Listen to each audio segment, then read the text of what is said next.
Inicia la conversación de Joyce Intriago en Generación Z por contigosiempreradio.com.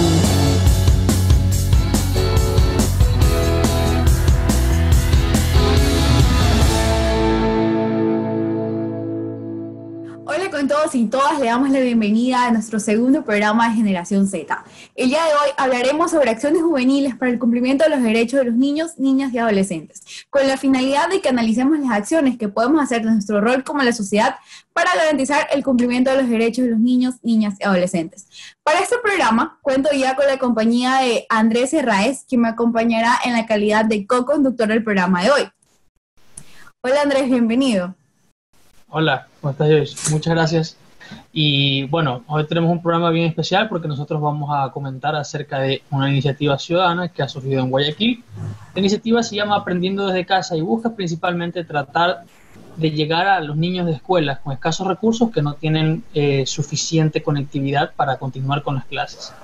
Entonces, para no hablar tanto yo del programa, sino que las propias fundadoras y cofundadoras del programa puedan encargarse de tal materia, yo voy a pasar a presentar a nuestros dos exponentes que vamos a tener el día de hoy.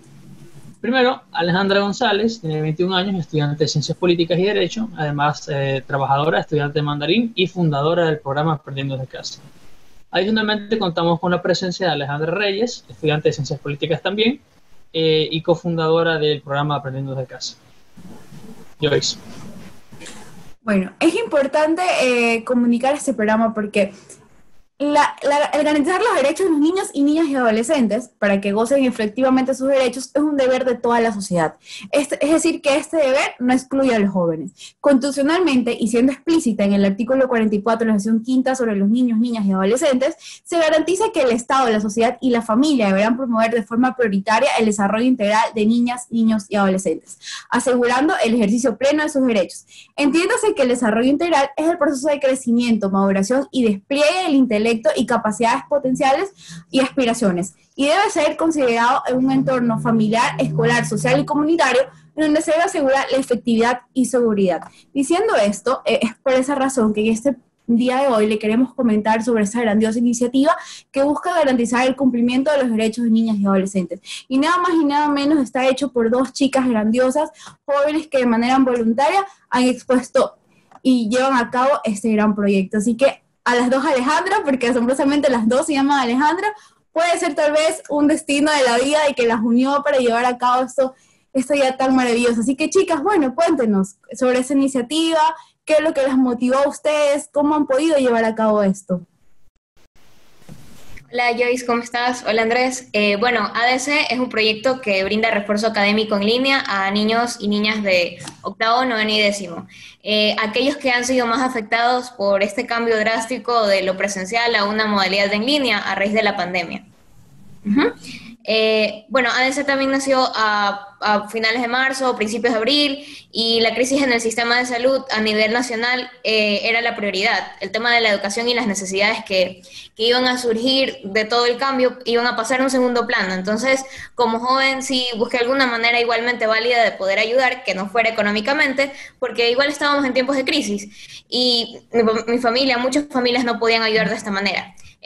Carla Morales, por ejemplo, comenzaba a trabajar en la causa y encontré inspiración en ella, pero también en mi mamá, porque ella lleva 26 años en la educación y era notorio que existía este cambio de modalidad. Recordando igual que todos los niños en nuestro país no viven en las mismas condiciones.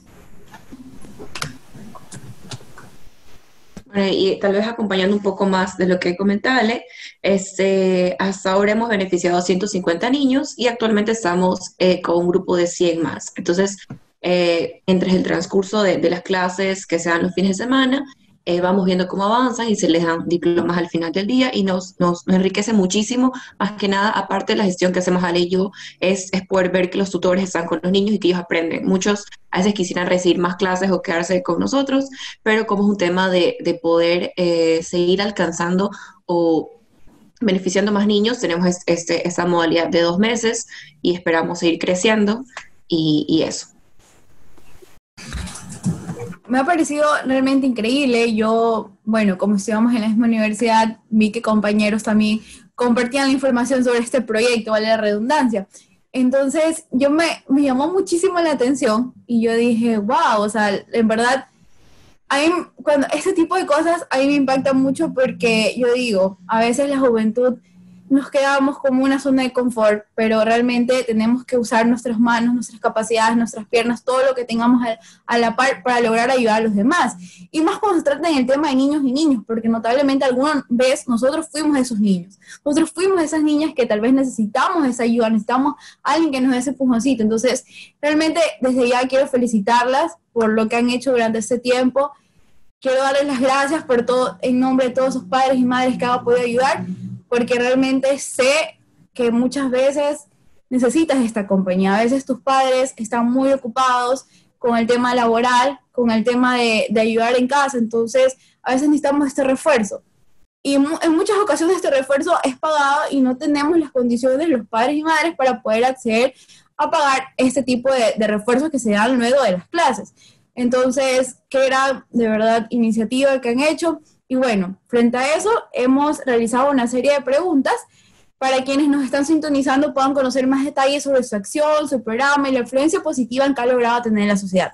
Pero sobre todo que la sociedad podamos conocer que los jóvenes debemos generar mecanismos, como ya dije, para aportar el desarrollo integral de niños y niñas.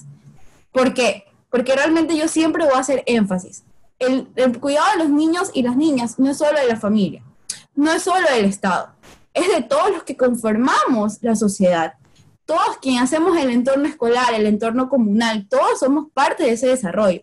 Si no tenemos esa visión como sociedad en conjunto, no vamos a poder prosperar a que los niños y las niñas tengan un mejor futuro. Es deber de todos, no es solo deber de los papitos, no es solo deber de los docentes, no es solo deber del Estado.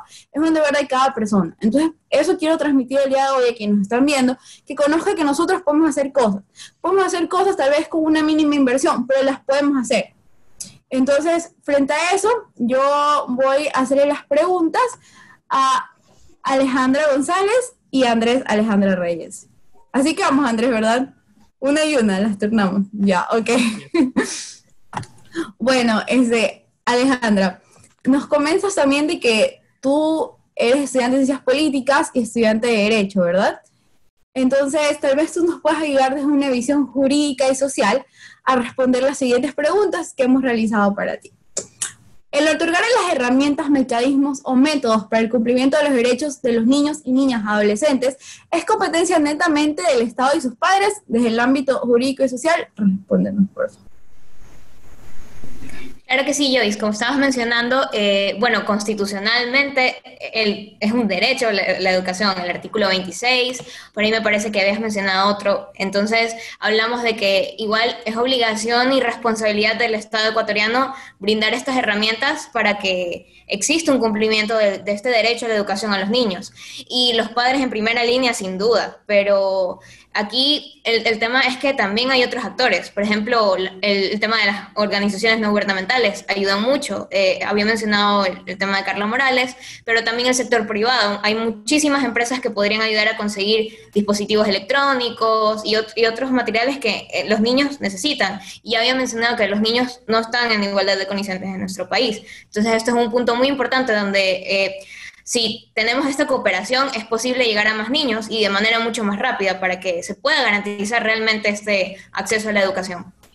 Alejandra, nuestra siguiente pregunta es, ¿el sistema educativo aporta al cumplimiento de los derechos de niñas, niños y adolescentes, considerando que debe existir un plan educativo basado en fomentar el reconocimiento de los derechos, considerando las relaciones de poder en la educación y los procesos o mecanismos que toman cuando se detecta alguna vulneración ejercida hacia niños y niñas y adolescentes? Considerando bastante lo que me estás comentando, de que es notorio que nuestra sociedad, en el momento de tomar acciones frente a los niños y niñas y también en el ámbito escolar, hay mucha desconsideración en cuanto a la diferencia que existe entre los niños y niñas y sus condiciones a las que ellos les afectan notablemente. Sí, Joyce. De hecho, existen planes educativos basados en esta premisa de que se reconocen y garantizan el derecho de educación a los niños, pero lo que sucede es que más allá de la norma como tal, existen ya, nuestra realidad social es demasiado diferente, existe una brecha increíble de desigualdad social a nivel nacional, pero específicamente hablando a nivel provincial. Podríamos hablar por Guayas, la desigualdad es abismal. O sea, muchos niños quedaron sin poder conectarse y, se está recién garantizando este derecho a acceso a la educación.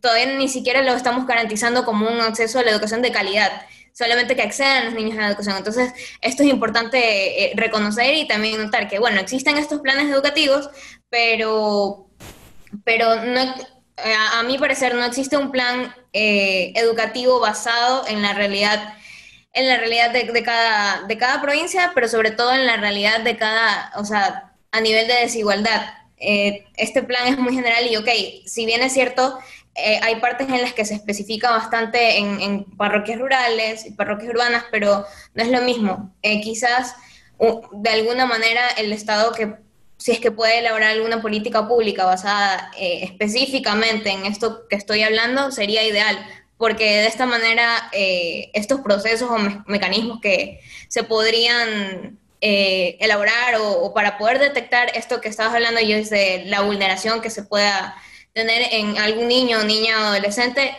fuera mejor calidad, porque se está hablando del contexto específico donde está surgiendo esta vulneración. Correcto, es indudable. Ya hemos hablado también de que el rol de los padres influye muchísimo en el desarrollo integral, porque son quienes son sus aliados directos, son su núcleo familiar y son quienes potencian las habilidades y deben potenciar las habilidades de los niños y niñas.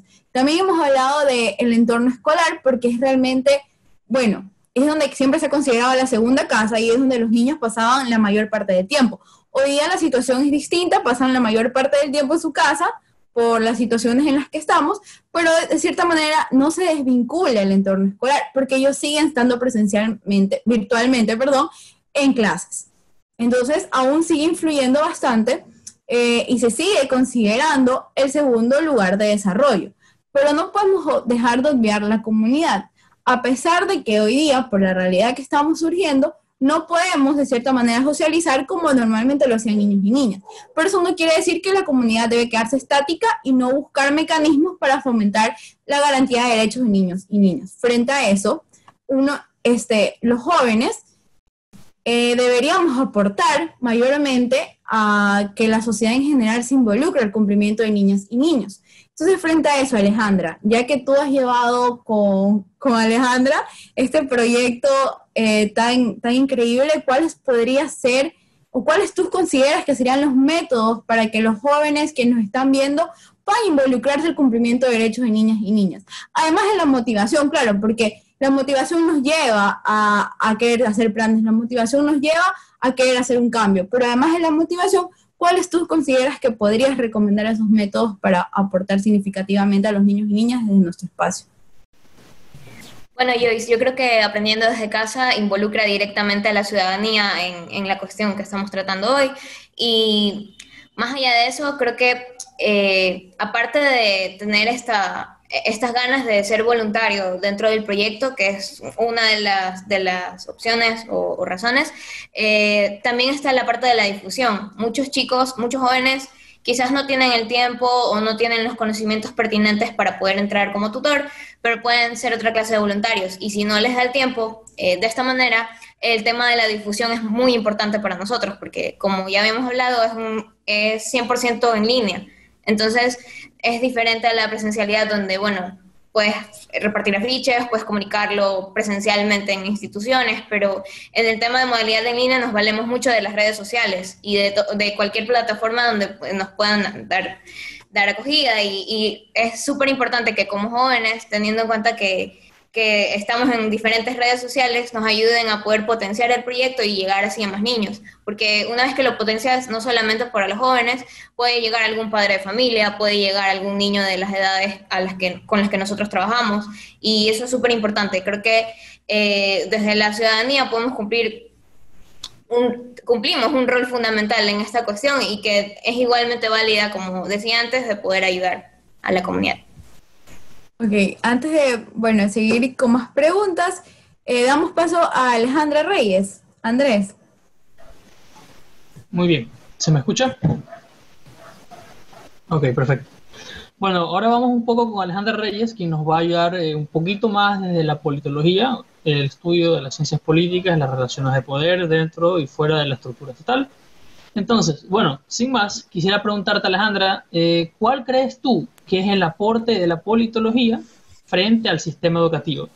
Vale decir, como tú como cientista político y en general desde la disciplina, ¿qué pueden aportar al sistema educativo particularmente ecuatoriano?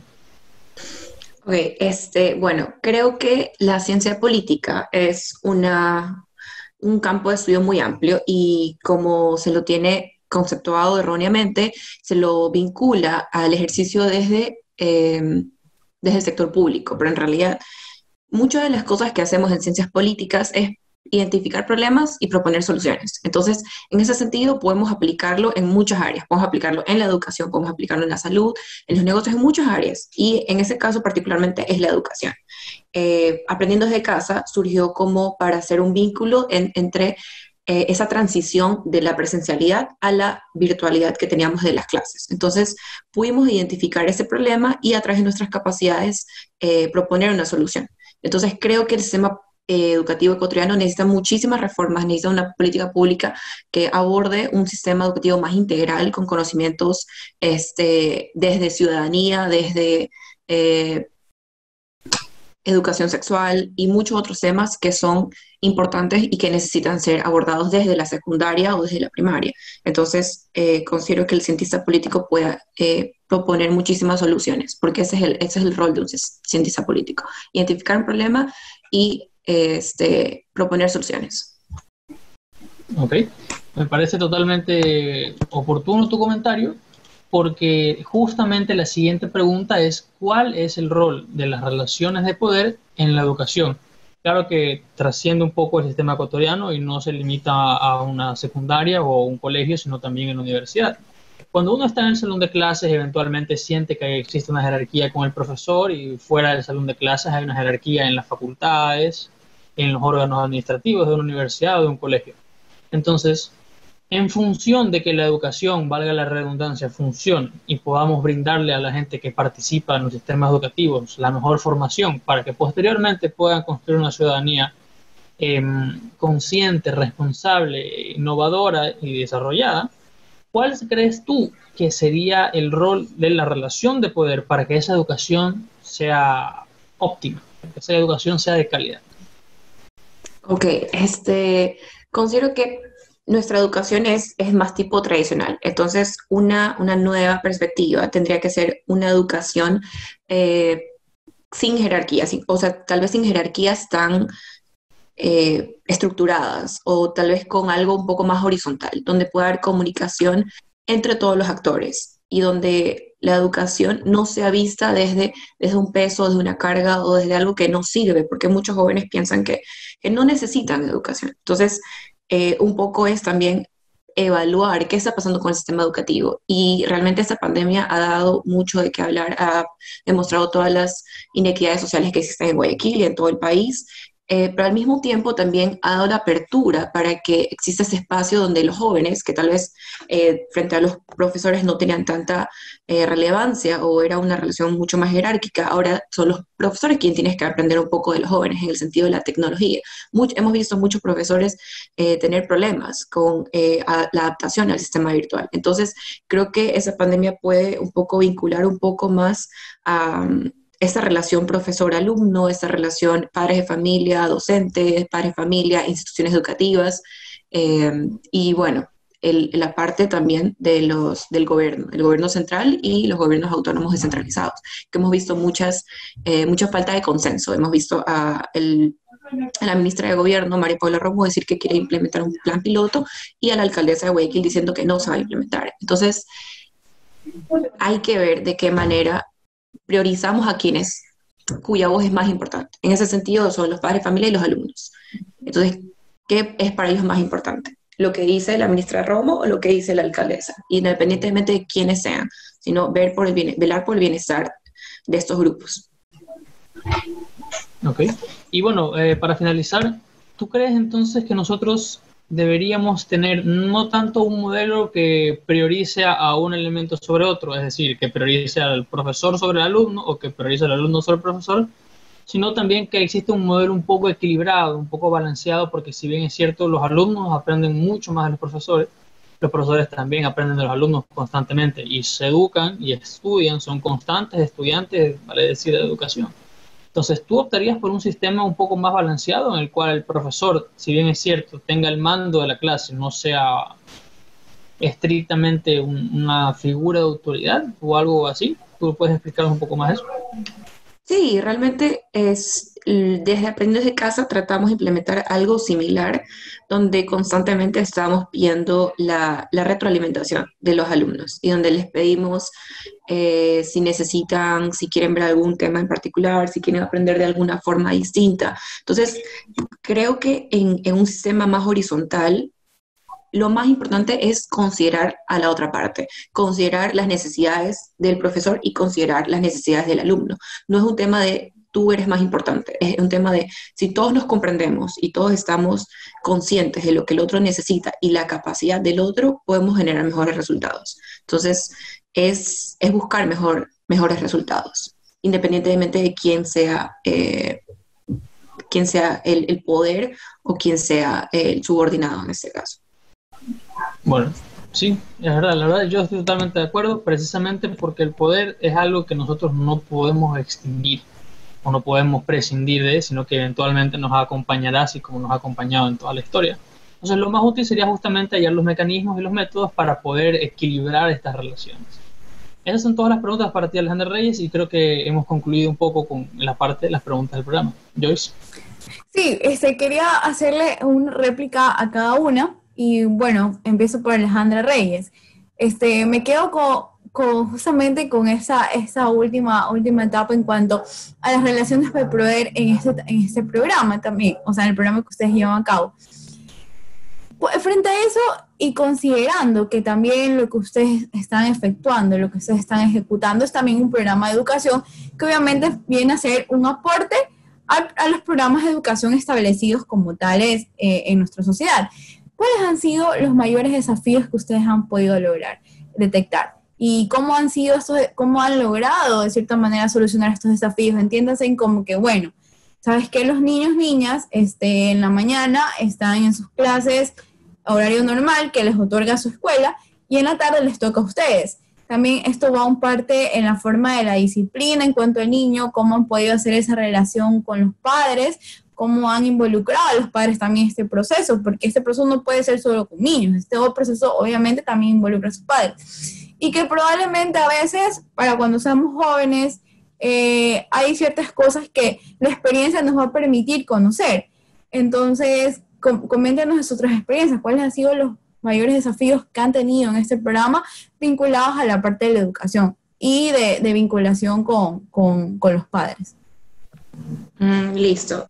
Bueno, uno de los desafíos que más se nos ha hecho difícil de poder solucionar es el tema del compromiso de los padres, porque si bien sabemos que eso es un voluntariado y que en teoría muchos niños necesitan refuerzo escolar, existe también la parte de que no asisten. Entonces es un poco difícil manejar eso, porque el niño es dependiente de sus padres, entonces es una vinculación con los padres también, y desde esa parte hemos tratado de ser muy humanas, de vincularnos al principio, antes de empezar las clases con los padres, explicarles de qué va el programa, explicarles qué días van a tener clases, qué son los fines de semana, cuánto dura. Entonces se ha tratado de buscar el factor humano y entender que pese a todo seguimos en una pandemia, seguimos con restricciones de movilidad, seguimos con personas que fallecen a diario, pese a que ya no son noticias tan relevantes, pero seguimos en ese contexto de crisis.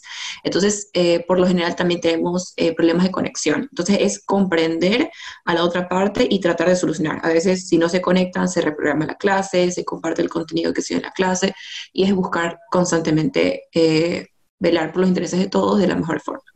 Bueno, me parece muy importante que quienes estamos viendo este programa conozcamos cómo han podido solucionar este desafío, porque es algo que creo que tal vez queda en la incógnita de todos, porque eso se trata de un compromiso voluntarios, padres y niños y niñas también. porque sin esa vinculación entre los tres ejes, esa vinculación en forma de triángulo, no vamos a poder lograr el objetivo de este proyecto. Entonces, Alejandra González, coméntanos también cómo podríamos, la sociedad en general, ayudarles de manera positiva en este proyecto. Claro, Joyce. Bueno, más allá del tema de la difusión, cual ya habíamos hablado antes, creería que desde la ciudadanía podrían darse el tema de, bueno, ok, existe este proyecto social, pero pueden haber muchos más. De hecho, hay distintos proyectos sociales que tienen matices parecidos a Aprendiendo desde Casa, y creo que es súper válido. O sea, en este tipo de situaciones, si el beneficio o el objetivo principal es el bien común, sobre todo para los niños en la educación, es válido que igual se repliquen. Yo creo que la réplica de la iniciativa en distintas instituciones, por ejemplo, si uno de los niños que ya pasó por Aprendiendo desde Casa, le gustó la experiencia, obtuvo un conocimiento, quizás lo pueda comentar con sus compañeros de clase, a pesar de que estamos en clases virtuales, pero los padres mantienen cierta comunicación con los otros padres de familia de la misma institución. Entonces, esta réplica que se puede generar sería interesante, porque eso nos ayudaría bastante justo a las personas que queremos llegar. El tema de las alianzas, nosotros manejamos alianzas con distintas fundaciones, quizás tener más apertura de parte de las fundaciones para que puedan conocer un poco del proyecto, con cuáles fundaciones hemos trabajado antes, y de esa manera poder llegar a más niños. Entonces, desde la sociedad como tal, creo que es importante que alcen su voz y que sepan que existen herramientas que quizás puedan ayudar mucho más allá a los niños, que es lo que se está haciendo ahora por parte del Estado. Ok, chicas, otra consulta. Si algún niño o alguna niña, o en este caso algún padre de familia está viendo este programa y quiere vincular a su hijo porque necesita un refuerzo educativo luego de sus clases, ¿a dónde podrían acudir? ¿Cómo las podrían contactar o por el estilo? Sí, nosotros tenemos nuestras redes sociales, que era lo que te comentaba antes, que nos manejamos bastante en esto de aquí. En Facebook estamos como Aprendiendo desde Casa. En Instagram estamos Aprendiendo Casa S. Y bueno, nuestro correo institucional, aprendiendo desde casa s, también @gmail.com. Y eso, en cualquiera de las tres plataformas estamos intentando responder lo más pronto posible para que puedan enterarse específicamente de cuál es la modalidad del programa y qué es lo que deben hacer para poder inscribir a los niños. Y de la misma forma, creo que alguna chica o algún chico, jóvenes que estén viendo este programa, han de querer formar parte del voluntariado de este proyecto, así que también dejemos la invitación abierta para que tengamos más chicos y chicas que puedan aportarles a ustedes. ¿Cuáles serían los requisitos para cualquier joven que quiera aportar con ustedes en este proyecto? Realmente cualquier joven puede aportar desde el proyecto. Damos 5 materias, que son matemáticas, lenguas, ciencias naturales, sociales e inglés. Entonces, sí buscamos personas tal vez que o tengan experiencia dando voluntariado de refuerzo escolar, o en la materia específica tengan algún conocimiento. Es decir, si quisieras dar sociales, tal vez estudiar una carrera relacionada a lo mismo, para que exista un vínculo y realmente se puedan dar clases de calidad para los niños interesados. Entonces, es básicamente eso, y el compromiso de cada voluntario también. Bueno, chicas, ha sido grandioso contar con ustedes el día de hoy. Quiero que este programa sea de motivación para quienes nos están viendo, para que se den cuenta que aunque seamos jóvenes, aunque nuestra edad tal vez sea corta para lo largo que nos queda de vida, no es excepción de que podamos hacer algo por los niños y las niñas.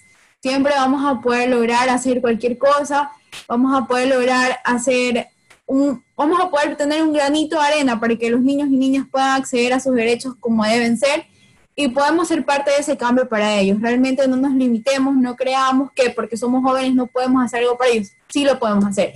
Y este programa, Aprendiendo desde Casa, es un ejemplo de que cuando tomas iniciativa, lo puedes lograr. Una iniciativa que debe ser ordenada, que debe ser disciplinada, pero lo podemos lograr. Y bueno, gracias chicas por formar parte de esto, gracias por comentarnos sobre su gran proyecto y espero realmente que después de este programa reciban la solicitud de algunos voluntarios que quieran estar en su programa y su programa pueda ser más grande, pueda expandirse y puedan de cierta manera seguir cumpliendo el sueño de niños y niñas de poder tener una educación de calidad. Andrea, entonces si quieres comentar algo antes de culminar. Sí, por supuesto.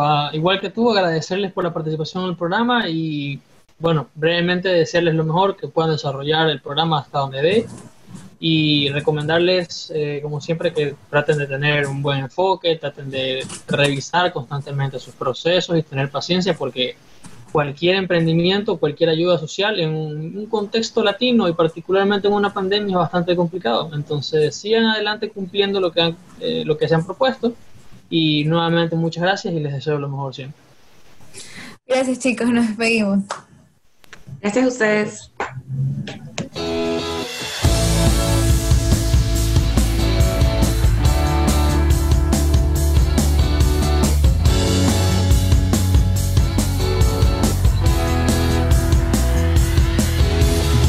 Aquí finalizamos la conversación de Joyce Intriago en Generación Z por contigosiempreradio.com.